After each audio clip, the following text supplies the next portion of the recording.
Quick introductions. I'm Emily with Neighborhood Sun. I'm the VP of Marketing, and I'll kind of help navigate our Zoom webinar tonight. But we've got Katie Kienbaum, if I did that right, yep, from Institute for Local Self-Reliance here, and Corey Ramsden from Solar United Neighbors, and then Gary Skolnick, who is our CEO and founder at Neighborhood Sun. So really excited to bring in Katie and Corey.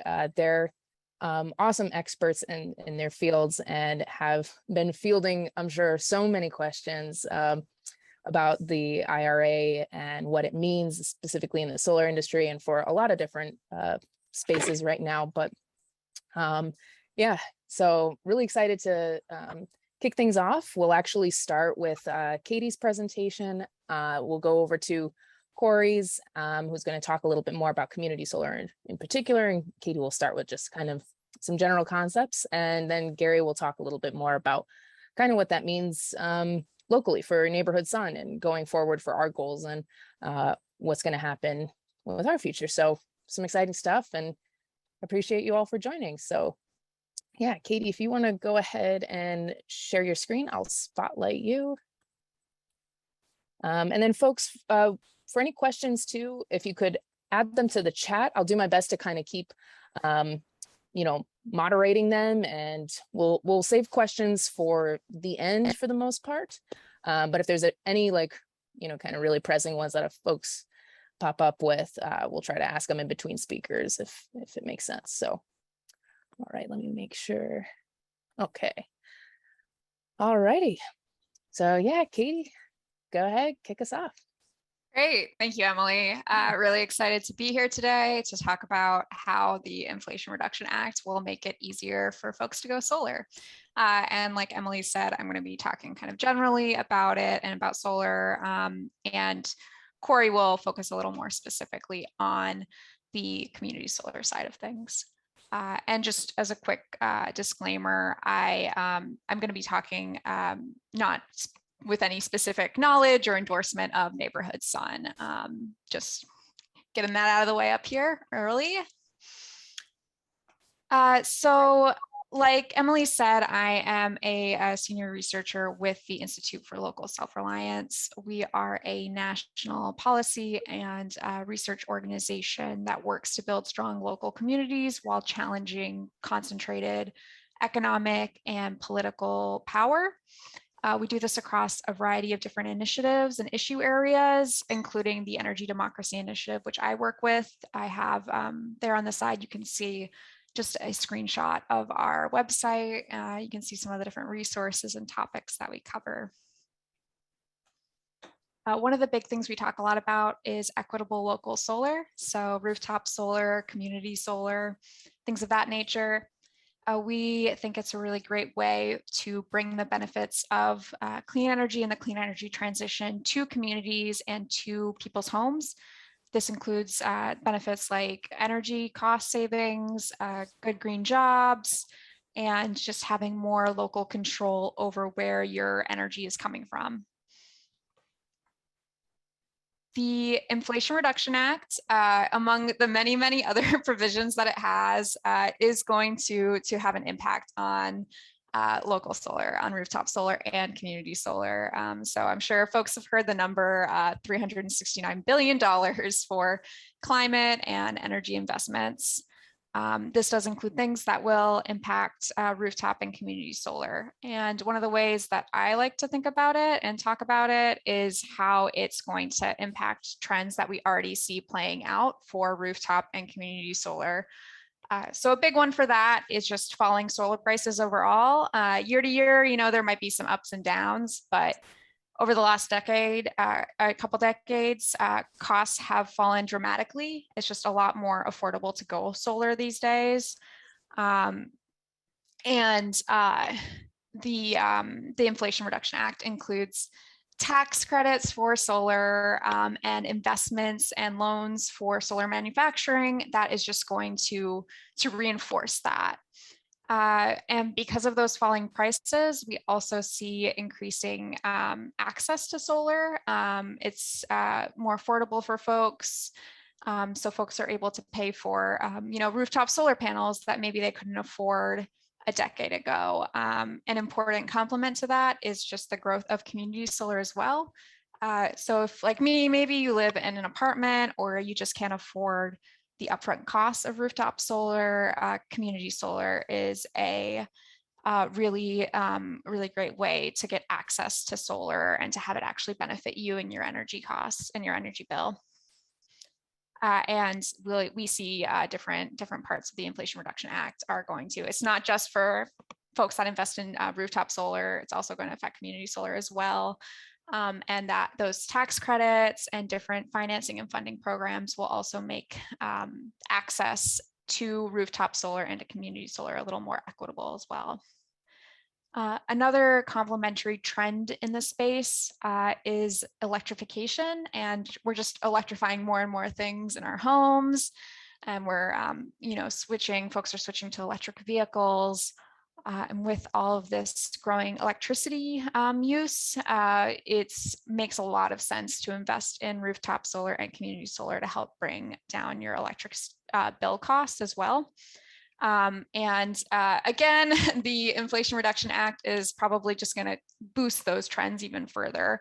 It has tax credits and rebates for electric home upgrades and electric vehicles.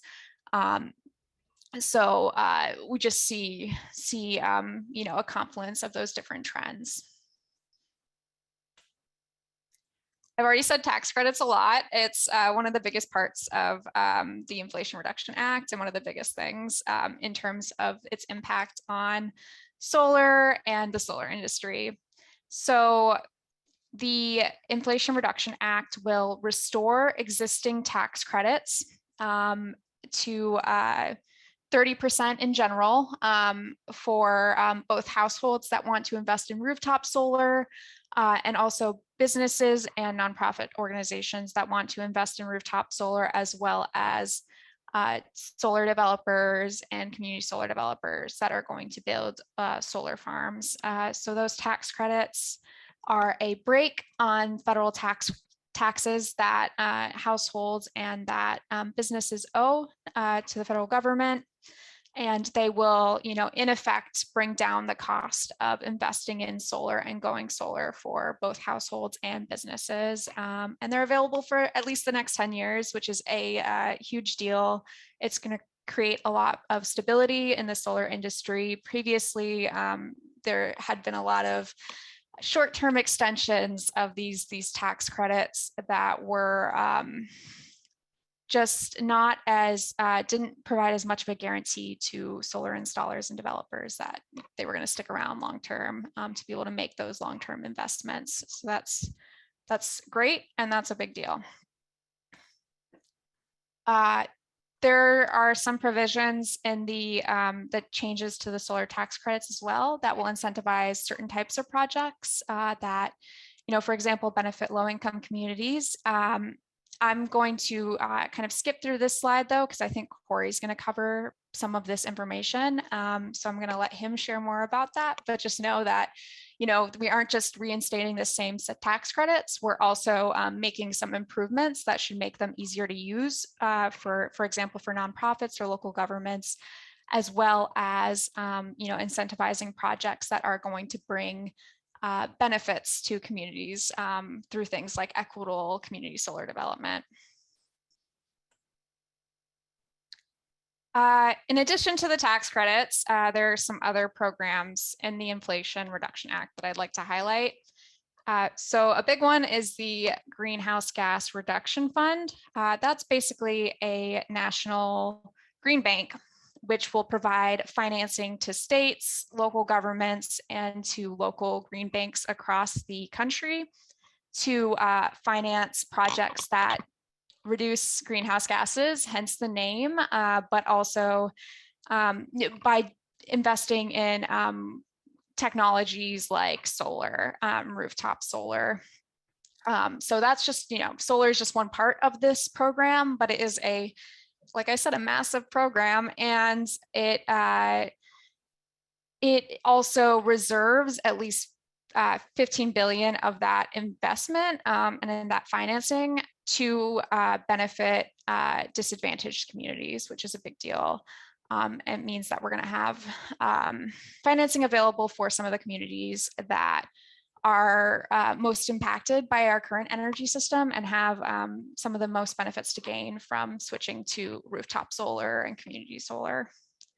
There's also 3 billion for climate and environmental justice block grants that are going to go to community organizations to invest in things like clean energy and other greenhouse gas reducing and climate change mitigation activities.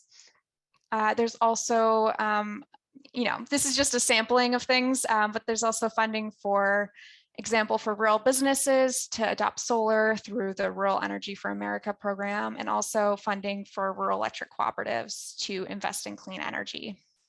So just, like I said, just a sampling of some of the things, lots of stuff going on in the Inflation Reduction Act, but overall should help boost the availability of financing and the accessibility of financing and funding for local solar. At the same time, should also, through tax credits and rebates, boost funding for energy efficiency technologies like heat pumps or weatherization upgrades to your home, electrical panel upgrades.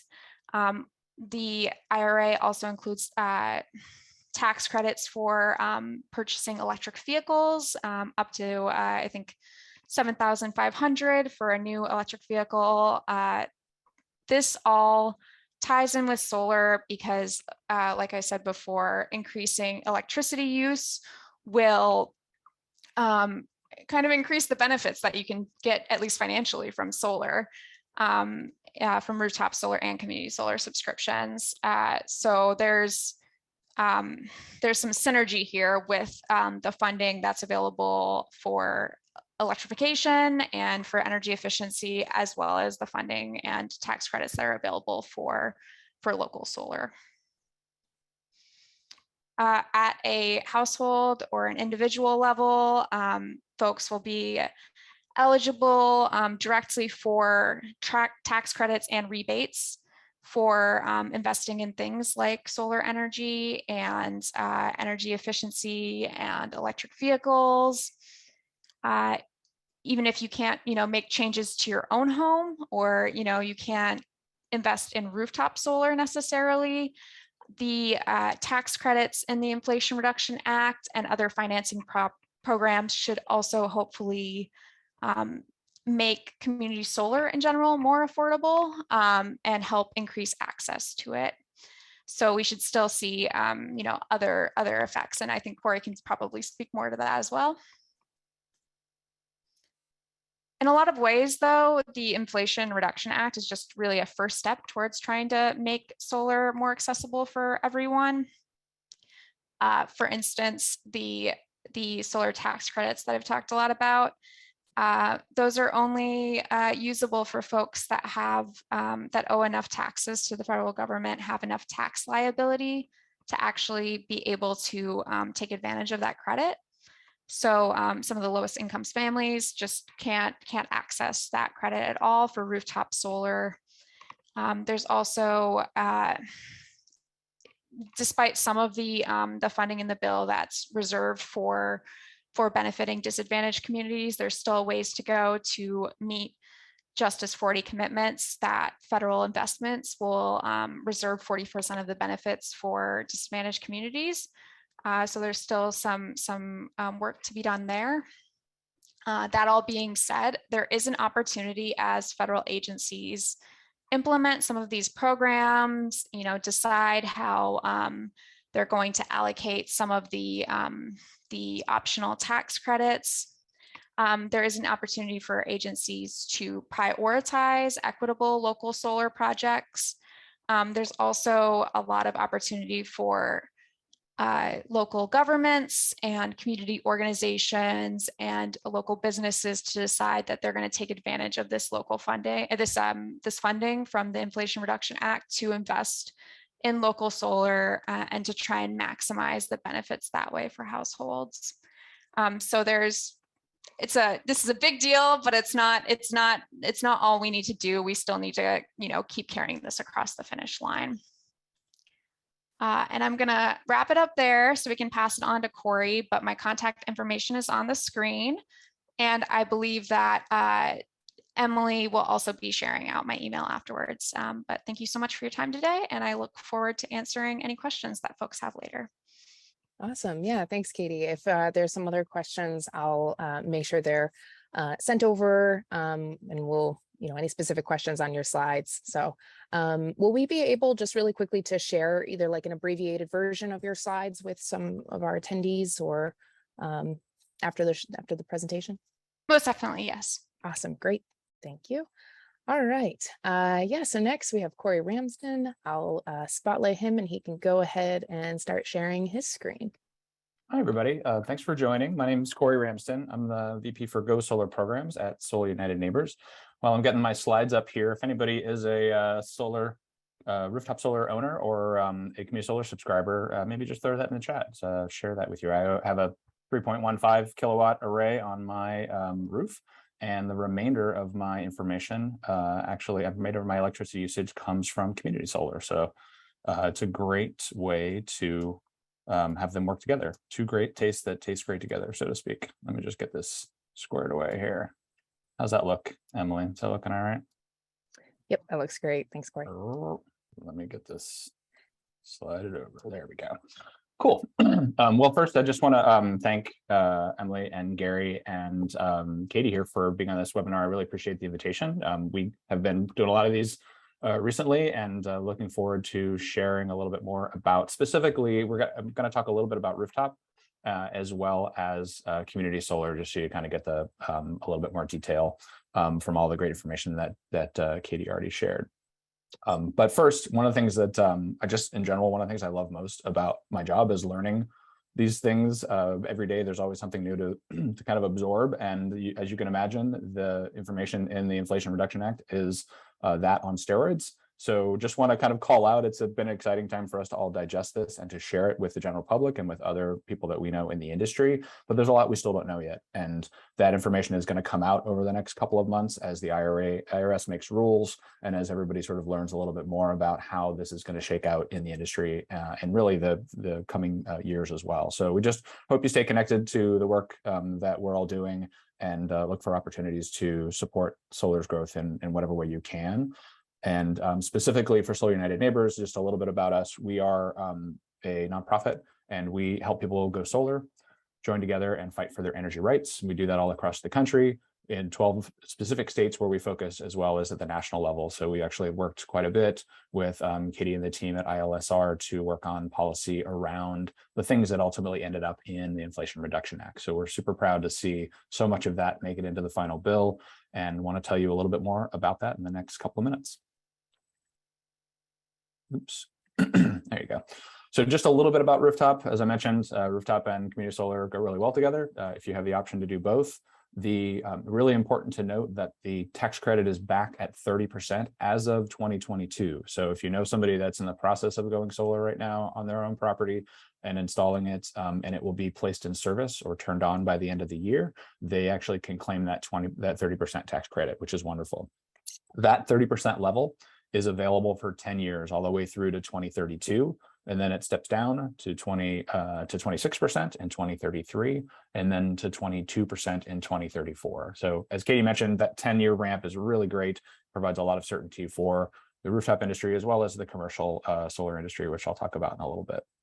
One thing that is really important for the nonprofit sector in particular is something called direct pay, which I'm going to talk about in a little bit. But direct pay is essentially getting the money directly from the government for the value of the tax credit if you don't have tax liability. And I'll talk about that more in detail. But with respect to the rooftop program, I just wanted to point out this is one of those areas that Katie mentioned where we still need to do more work, because that direct pay option is not available for income qualified homeowners who might want to put solar on their roof but don't have enough tax liability. So that's an important piece that didn't make it into the final bill, unfortunately, but something that we very much would like to see put in place in the future. Correspondingly, with related to the adjacent technologies around solar, battery storage, for Solar United Neighbors, we have tons of interest in this all across the country, from Houston, where we run co-ops and we get people wanting to install battery storage for resiliency purposes, to Florida with hurricanes, you name it, people are interested in it. Up until this act, you would have to have installed the batteries with solar, and make sure, if you're on a residential property, make sure that 100% of the batteries were recharged with solar in order to qualify for the solar tax credit. Now they have separated those, and anybody can install storage, whether it is directly connected to their solar array, something that's called DC coupled solar and storage, or just connected to their home electric system. And all of those qualify for that 30% tax credit now, which is really great. It's going to be even more important for the commercial and industrial sectors, where they're going to be putting storage on the grid to be able to help with that transition and increase the level of adoption and solar penetration in certain markets. That's a conversation for another day, but just wanted to point that out. That's just one of the many things that I think it was really going to speed up adoption of solar storage, EV chargers, and all the things that that we're talking about here today. So let's get a little bit more into the topic of the day, which is specifically commercial solar and community solar, even more specifically. Before I talk through this slide a little bit, I just want to point out, I love this picture because, well, I took it and it's on an array at the Cedar Ridge Community Church in Montgomery County. This is a 2 megawatt community solar array, part of Maryland's program, and it's co-located with pollinator habitat. It was just turned on not in the not too distant past. And I just think it's kind of a great example of what community solar can look like in communities where it's on a church's property, it's providing leasing payments to that church, and is also a visible representation of their commitment to climate change and to reducing their own carbon footprint, and also producing something that actually has benefit for their entire community. So just kind of just wanted to give you a little backstory on that picture. I'm going to be talking a lot about the details of community solar and these adders here. I purposely did not put them on the slide because it's a little overwhelming. So I'm going to be talking through them, but rest assured, we'll go through a lot of the significant components. We can take questions afterwards. You'll also find information on our site at solarunitedneighbors.org, certainly on the ILSR site as well, talking about the different adders that are applicable. So first of all, just to give you a little bit of orientation on how the scale of the projects here, a community solar project is somewhere, it can be as small as a rooftop array, in some cases, but most of the time it's going to be somewhere between 2 and 5 megawatts, depending on the size of the program, where it is. And that's going to take up, some amount of land, or on a rooftop, or even on a carport, depending on the location. Those projects in some way will qualify for adders if they meet certain criteria that are intended to improve the equity and what we call the energy equity and energy democracy, and improving access for everybody to access community solar, and focusing on particular communities that have been left out to some degree of the energy transition so far. So those adders are what I'm going to talk about first, and then we can get into some of the more details. The first one, which was on one of Katie's slides there, is the 10%. So for the investment tax credit, there's two pieces of the commercial incentives for solar. One is an investment tax credit, which they call the ITC, and that is coming to somebody when they file their taxes. The other one is the production tax credit, which we'll talk a little bit about later, just in smaller detail.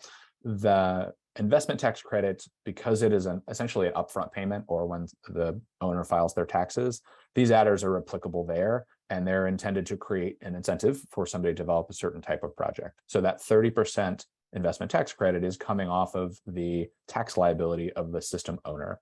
In this case, a commercial project for somebody who's owning a community solar array.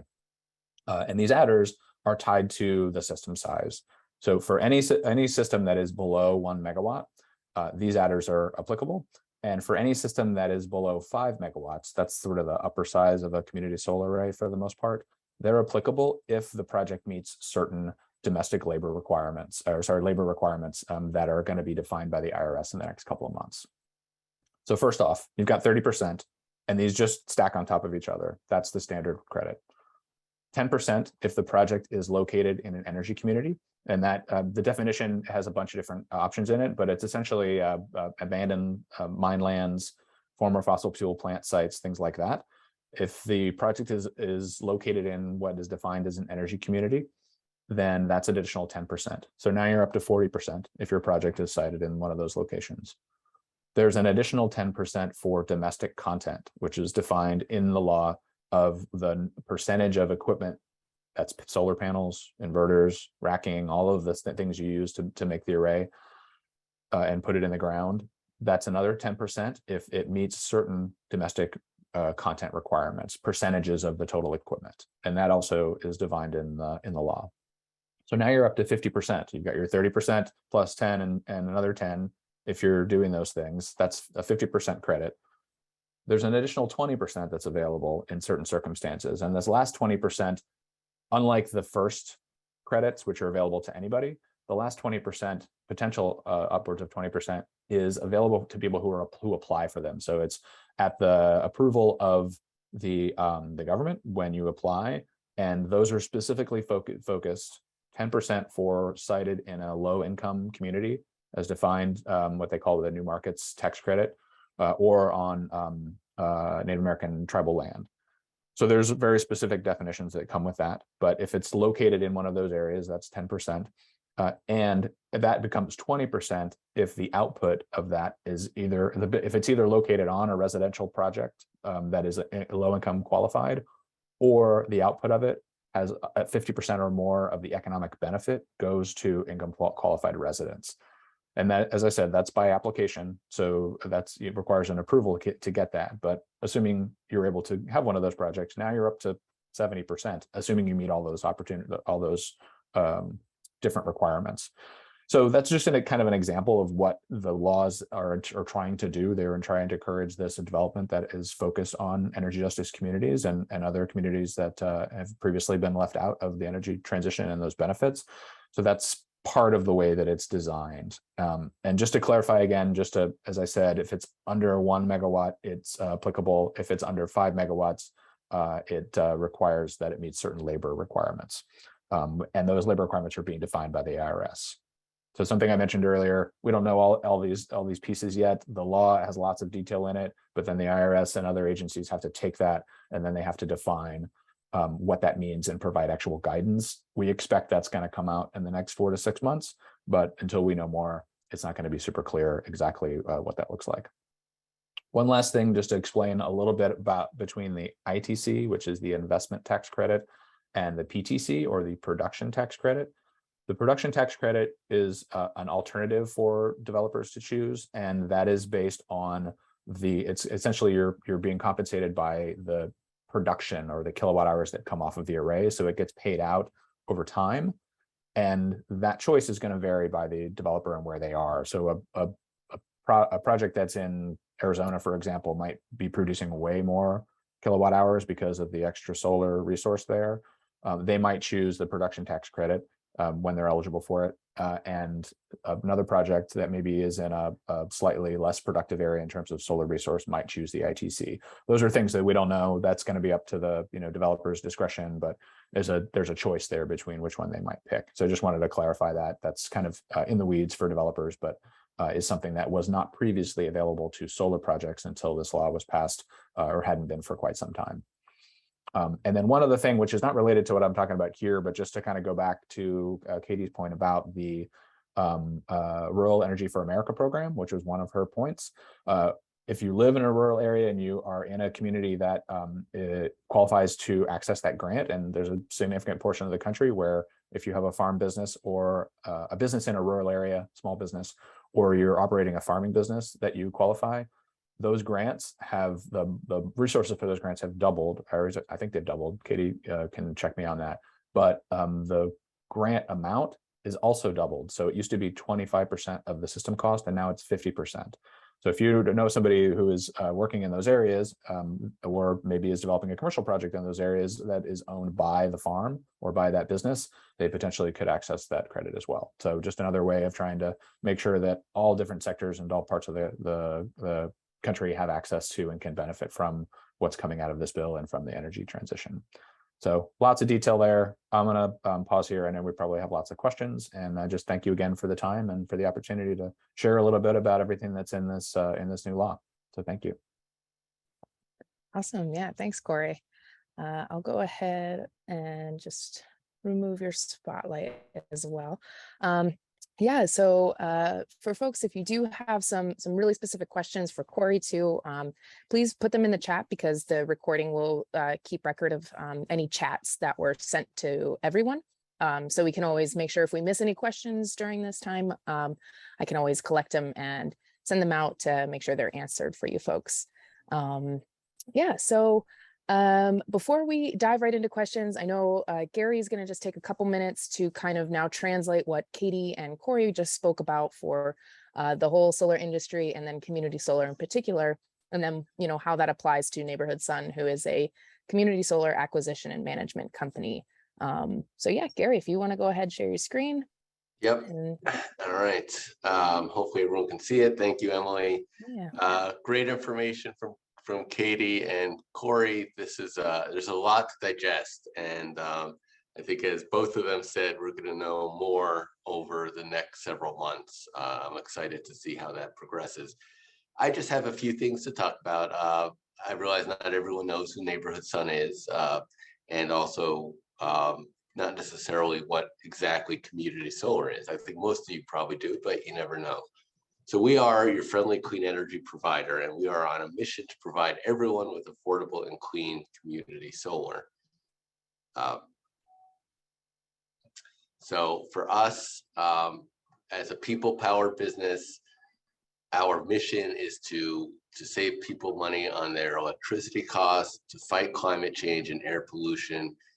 And everything we do is centered around energy equity.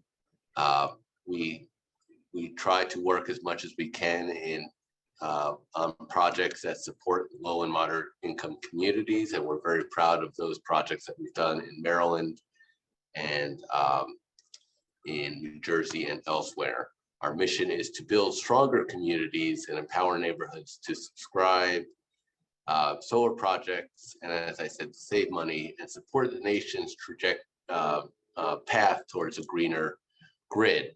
If we electrify everything and we green up our grid, we will have the best chance of fighting climate change by significantly reducing greenhouse gas emissions to the level we need to in order to ward off the worst impacts of climate change. We are a certified B Corporation, and something we like to brag about a lot because it's so important for us, and we think every business should be a B Corporation. So a B Corporation is a business that doesn't just talk about doing the right thing, but it's actually in our corporate DNA. So we are for-profit with a kind of a nonprofit mission. And as part of being a B Corporation, we use our business as a force for good in the world. So we try to be the best at impacting the planet that we all live on, the communities that we serve, our customers, our employees, and really all of the shareholders. We don't just look at people who own stock in the company, but we look at everybody who we impact. Very proud of the fact that we were voted best of the world in the environment category for 2 years in a row, as that is core to our mission. For those who don't know about community solar, 80% of the population or the market can't install solar panels at home. And we saw a lot of that in the chat. There are people who are renters or can't afford the upfront payment, or people who have trees around their house. We saw a few folks say that in the chat. And so with community solar, everybody has access to solar power, everybody who pays an electric bill. In most states, the way it works is that you have to subscribe to a project that is in your utility area, which essentially means that it's going to be within a short drive of your home or apartment or small business. And to me, that's really exciting because we're not just fighting climate change, we're also talking about impacting local air quality, which is so important, especially for communities that have been victims of environmental injustice for so many years, with power plants put right around them, high incidence of asthma and other respiratory illnesses. and replacing those polluting power plants with clean, local, renewable energy has such a huge impact on people's health. So to date, we have some really great things we're proud of. We built our Sun Engine software platform, which is a leading software platform in the community solar industry. We grew our kilowatts under management 550% in 2021, and we are on pace to double that this year. So we are adding more and more projects that we're working on, which of course means more impact, and it means more revenue for the company. We're now active in 7 states plus the District of Columbia. So not just here in Maryland, although we're not out in Wyoming yet. I saw a couple of folks from there. We'd love to get there. And our revenue has grown 60% year over year. And this year, that's from 2021. This year, it's going to grow even more than that. So with the passage and the adoption of the Inflation Reduction Act, we believe our growth is going to accelerate. So here's how you take policy from the 30,000 foot level and translate it down to a small business based in Silver Spring, Maryland. Overall, it means that project development is going to accelerate. One of the challenges in community solar and probably most large scale solar is that because of the fluctuations of the market, because of supply chain issues, because of tariffs, there are so many factors that can delay project development. And that makes it very difficult for a small company like us to grow successfully. We have projects that we are working on that might not be turned on for over a year, and that causes customers to become extremely frustrated as well. Well, with the passage of the IRA, that is going to accelerate because as Corey and Katie were pointing out, there's so much financial incentives to get these projects built, and there's also political will behind it. We feel that you're going to see a lot more solar development starting in January. We also think there'll be more states with community solar. There's so much money available from the federal level that could be passed down to state government. Those states will have an incentive to create community solar programs that work for everybody. The most exciting one is California. They have a bill that will vastly improve what they have in community solar. They kind of have it already, but it hasn't worked. They have a bill that's going to open it up substantially. It passed both their House, their Assembly, and the Senate. Now they just need to reconcile the versions. If California opens up, that's a game changer because that's one of the largest economies in the world. And finally, it's going to be increased attention to low and moderate income communities. I'm so pleased to see that so much of the resources are going to be allocated to these communities. And these are the communities that suffer the most from air pollution, suffer the most from the impacts of climate change, and have contributed the least to it. So it's only fair that we should have more benefits going to these communities. And Neighborhood Sun will be very excited to be part of that. We do have a current round. We are raising money on WeFunder. It's a crowdfunding platform that allows anybody to contribute and to invest in the company. For more details, you can go to wefundr.com/neighborhoodsun. This round is closing on September 16th. We have had about 2,000 investors to date, and you can get more details on it there. I'm not going to take any time to go through it here, but check out that website and you can find out more. We'd love to have you. We'd love to have your support. It means a lot to us. And with that, I will say thank you, and I'm sure there are several questions for our panelists. So go ahead and open that up.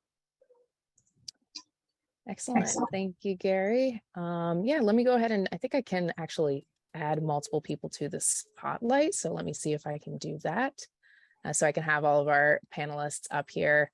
But yeah, for folks who are still on with us, please add some of your questions to the chat. I'll be kind of moderating them and pointing them, to whoever. But yeah, so it's great too, seeing a lot of folks commenting that, yeah, there's a lot who can't get, solar because of a lot of the tree shade. And I know in some places, especially in certain communities where, it makes sense that we need to keep a lot of our tree growth, or, some of the historic towns and such have mandates that we can't remove some of these trees.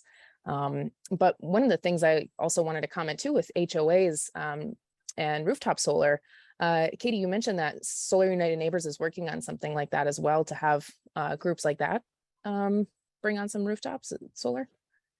Oh, well, Corey could probably speak to it Oh, better, yeah. but yeah, but they've done some HOAs, restrict whether or not people can put solar on their rooftops, and Sun has done some work around that. But I'll let Corey answer that. We do get that a lot in the states where we have staff. We probably hear it more, but increasingly, kind of all over the country, people will contact us looking for help. We have a HOA guide, going solar in your HOA guide on our website to help people navigate that. The other side of that work that we do is in some states where there's an opportunity, trying to pass laws or improve existing ones that prevent an HOA from unreasonably restricting solar on properties that are within their association. And those are really simple laws to pass if there's tailwinds to do it, and there increasingly is. So we did one in, I think, Ohio recently, and I believe Indiana. So feel free to, if you search just HOA guide and Solar United Neighbors, you'll find it online, and you're welcome to reach out if you need any support on that. Awesome. Thanks, Corey. Yeah, so we got a couple questions in here. So we've got one here that says, could you recap the new incentives for equitable community solar? Is this just in the former of ITC adders, or are there other items here? For community solar, it is primarily those adders. And just to be clear, they're actually available to all commercial projects. It's just that the sizing and the way that it's set up is really intended to spotlight community solar. So any commercial projects could access them. And they are adders. It's the 10% for energy communities, 10% for domestic content, 10% for located in income, like a special income qualified areas, and those definitions, Katie, you may know them. I actually don't know them off the top of my head.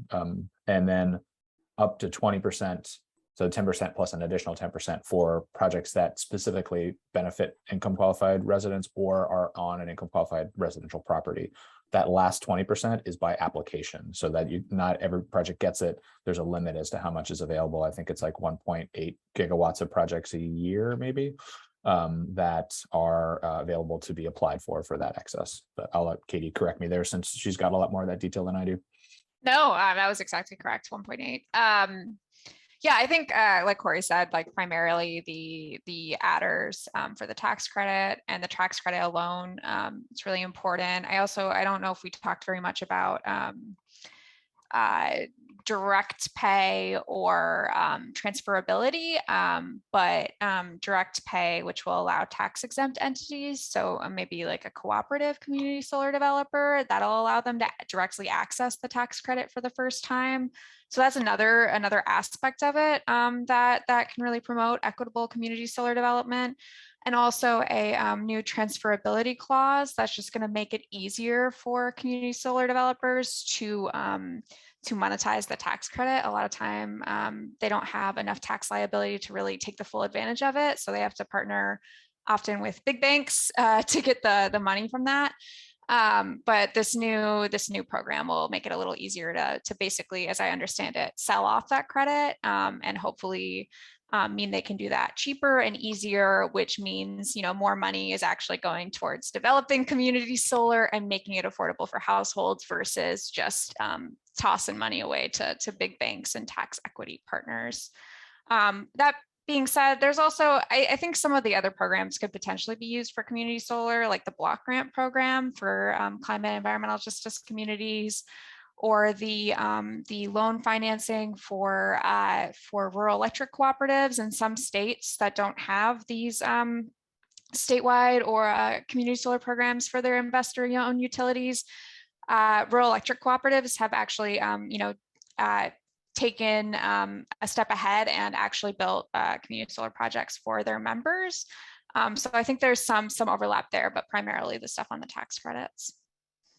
And one thing that I don't think I mentioned when I did my presentation on the direct pay is the different entities. So it's nonprofits, but it's also tribal organizations, municipalities, for-profit and nonprofit schools, and rural electric cooperatives. Did I leave anything out there, Katie? I think that's basically it. Yeah. Yep. And I think just on that point, if you want to speak, there was a question about how the IRA can help houses of worship and other nonprofits install solar. So if you want to stay on that point for a little bit. Yeah, that's actually an area we think there will be a lot of movement on this, because there's just generally a lot of interest from religious organizations that have property to install solar, whether it's a church or a mosque or what have you. And right now they have to go through a lot of hoops. They have to get, if they're in a place where they have power purchase agreements, they can access that. But as Katie described, someone else is taking that credit, and there's a lot. It's a slightly involved process. It's available in some places, but some places not. But ultimately, they're not owners of the asset. So now with that direct pay option, a nonprofit can get compensated directly, which opens the door for them to get loan financing potentially, or to do a smaller crowdfunding option to pay for it if that's something they want, and actually own the asset themselves, because they're not giving up that 30% tax credit. That's something they will actually get paid for. So that's a pretty big change, and we expect there to be a lot of work done in the solar industry to try to tap that market. Yeah, I mean, that's been an issue for like a decade. I mean, that's been for many, many years. So it's really amazing that it finally it is coming to pass. Yeah, so I see another question here. This is more on kind of the current situation with like supply chain and demand there. Are you folks worried about the supply of PV panels in the shorter term for moving projects forward, or really any projects going forward? I might actually punt that one to Gary. You talk to the developers a lot more than we do as far as their timelines. What do you think about that? Yeah, I mean, I think it's a tough one, because it's a really good question. I do think after we resolved the tariff issue a couple of months ago, there was kind of a flood of new panels that were available, and it did send the prices down, which solved some of the issues. I don't know, the IRA is not going to make a difference in the short term on panel supply, I believe. And I might be speaking out of turn, but that's my view, because it does incentivize domestic production, but that's not going to happen overnight. So I think the panel supply issue is going to be more related to the tariff cases that we're dealing with. But what the IRA does do is that even if the panel supply is more limited, and therefore it sends the price of panels higher, with these increased financial incentives, it will still make the projects feasible, and so they will go forward. But I guess we'll see when the rubber hits the road, as they say. I think it's going to have a very positive impact. Great. And Gary, I'm going to keep on you just for a moment here.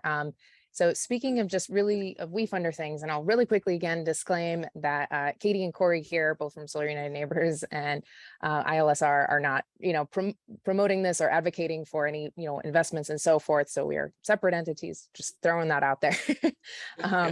But Gary, if you could explain a little bit more how WeFunder works, and maybe there was another question here too about like Neighborhood Sun's exit strategy, or like, kind of future in that case, kind of the growing future of where community solar stands and how Neighborhood Sun will fit in that.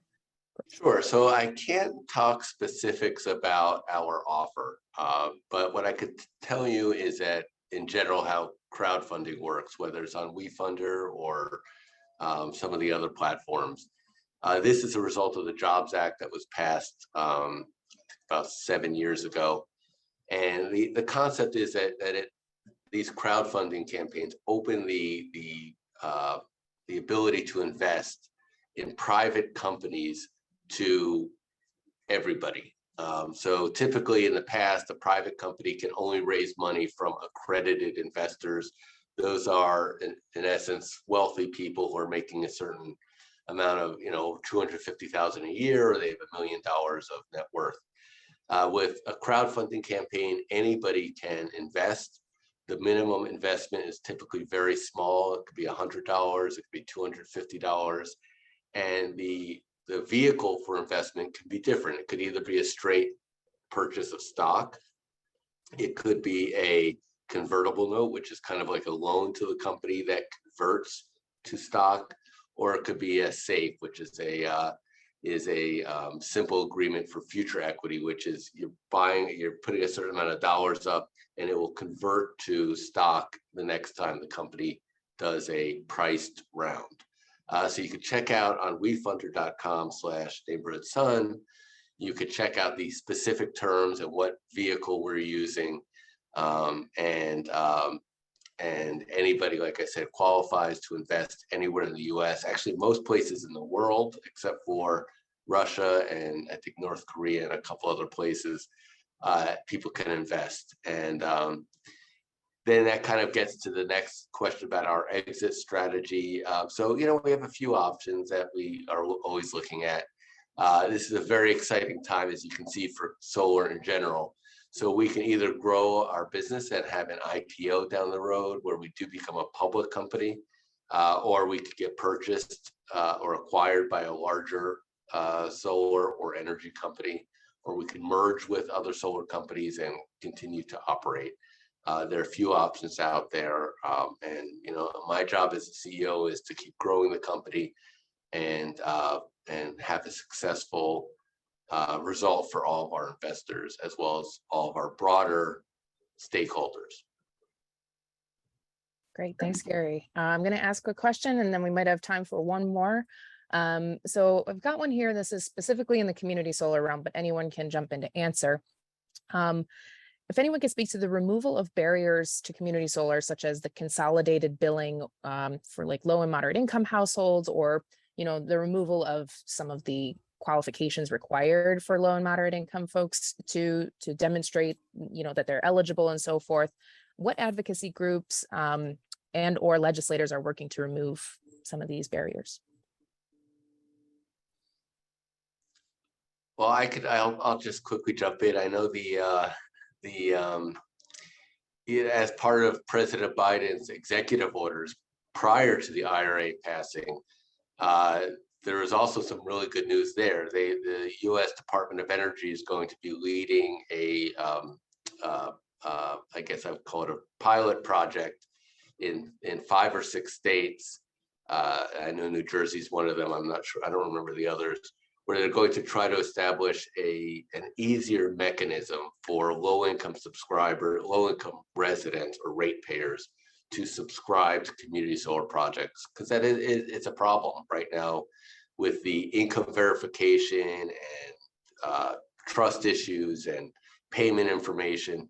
So the US DOE is really pushing that, and they also have a subgroup of all kinds of solar developers and advocates that we're part of, that are pushing for more equitable access. And then, of course, there's national environmental groups that are involved, and Community Solar Trade Association and others. I would just add your point about that platform, Gary, is a great one. That certainly we hope will have some impact in connecting specifically LIHEAP, which are energy assistance recipients, through that program to subscriber organizations.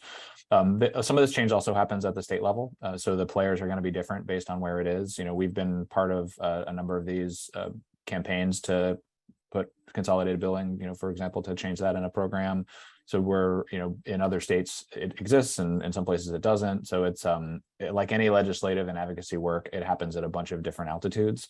And if you're in one of those states and you're interested in supporting that, I would just encourage you to find an organization and sort of listen to their messaging and to support it however you can, because ultimately people talking to legislators to make those changes is what's gonna do that. And all these programs want to do it right, but they were all established at different times. Some of them have learned from previous round programs that have been established, and the ones that were here first, they have to go back and sort of adjust and make it better. So it's a process that's not gonna end anytime soon, but hopefully it's getting incrementally better. Great, yeah, thank you, and thanks, Katie. You shared a link in the chat there with some more of that information that Gary and Corey were just speaking to. Yeah. And I think this will be the last question, but maybe just more generally, like how can billing either, just from some of the utilities, or is there any work being done out there to try and make this more transparent for residents who are trying to look and do cost comparisons, especially in deregulated markets, and making sure that they're not facing rate hikes or from other parties and so forth. Is there anything happening there to try and make that more transparent for folks to do those cost comparisons? That's a great question. First of all, as someone who's been in the clean energy business for a couple of decades, I could tell you that one of the amazing things about community solar, at least in the markets where we are, is it's always a guaranteed discount. There is some confusion. People think of it as like a retail electric choice and try to compare prices, and it just doesn't work that way. It's just a straight discount on the value of the net metering credits. Having said that, I think, look, the utilities are constantly dragging their feet and doing as little as possible to make these programs succeed. These programs succeed despite what the utilities do. And they could make our lives a lot easier if they made the billing more transparent, made it easier for people to see exactly how the solar credits work on their bill. I can't tell you how many hours our team at Neighborhood Sun spends explaining to people what they're seeing on their bill, because the utility is like purposely trying to make it complicated. It seems. I don't know if they are. So yes, we can make billing more transparent. It would take, as Corey's saying, kind of the legislative work at each state level, because we don't have one energy market in the US. We have 51, including DC, and every state has its own rules, and the utilities have their say in how that works. Great, thank you. Any last kind of comments or thoughts from either Katie or Corey before we sign off here? Electrify your home. Use all the credits and our- rebates. There's a lot out there, and they'll be available for a long time. Yes, great point. Yes, electrify everything. We're moving to the green energy revolution. So I'd like to just thank you all again one more time for Katie Kienbaum and Corey Ramsden and Gary Skolnick. Really excited to bring this to you all, and hopefully tomorrow. And yeah, if you have any further questions, we'll be sending out an email to all the RSVPs with contact information. And, you could always reach out to Neighborhood Sun by just emailing hello@neighborhoodsun.solar. I'm happy to always pass any questions on to Corey or Katie for them as well. So yeah, thank you all again. And I hope everybody enjoys the rest of their Tuesday.